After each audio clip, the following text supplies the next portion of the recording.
Hey YouTube, Daniel here from the Home of Random Productions 2.0 with another computer video. Except in this video today, I'm going to be dismantling these old computers that the owner didn't want anymore. And to be quite honest, I've been dealing with these since like 2008, 2009, give or take. So, good memories of these guys.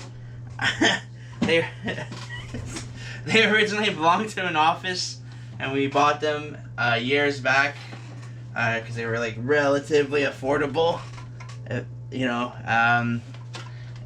had Intel motherboards in them, and yeah, for what they were back in the day, they held up pretty well, and they housed Windows XP. It does have SATA ports, I think. It's been a long time, so the idea here is I'm going to chuck the cases because they're old and in rough shape.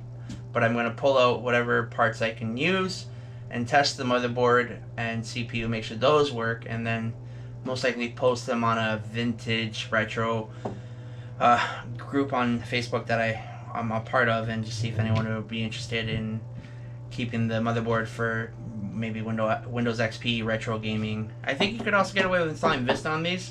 I did that years back too. So, anywho, sit back, relax, and by the way, there's two of these, so this is one, and there's an identical model. Maybe the motherboard might be a little different in the CPU, so stay tuned for that tear down and restore. Alright, enjoy the show.